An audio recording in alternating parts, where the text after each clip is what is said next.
Hi guys, the house is finally finished and sold, but before we go, we wanted to share with you some of our favorite things. These are our 5 favorite custom kitchen design hacks.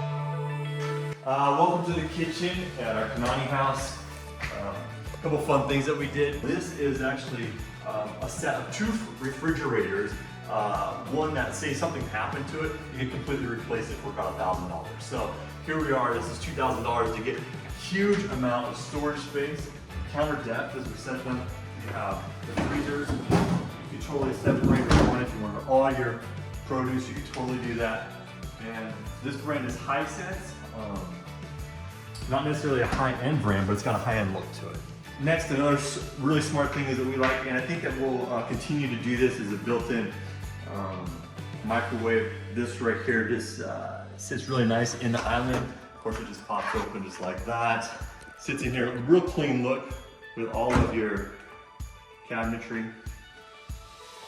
One of our favorite things, a lot of people think when you're doing countertops that you're stuck with, granite or stone of some sort.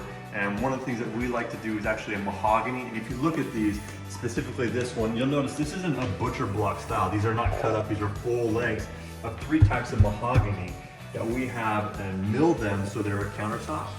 The beauty of this is that we use a tongue seed oil with a citrus solvent, so it's food safe. And we'll do about 7 coats, and it saturates the pores of the wood, beads up really good. In fact, you can just kind of see, I'll throw some water on it. You kind of see how this beads up here. So you can see here we've got this, just beads up really nice. Here we tied in the mahogany with a ribbon right here, ties into the countertops, and then we just did a plaster. It's just a box that's plastered in, and it gives it kind of a Mediterranean feel. I really like this. It's not this perfect square, it's kind of rubbed on. It gives it kind of a rough look. And then of course, you just have your hood right underneath here. So you can just see, take a look at that. I mean, pretty basic.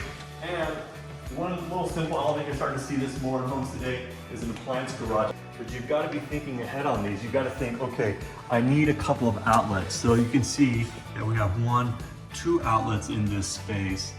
And what it does, and you also notice that in a kitchen, a good electrician will go every other on this. So this is not loaded with this. So these are 2 separate circuits right here. That way you can stack appliances, because appliances draw quite a bit of electricity. Soft close, of course, on all the temperature.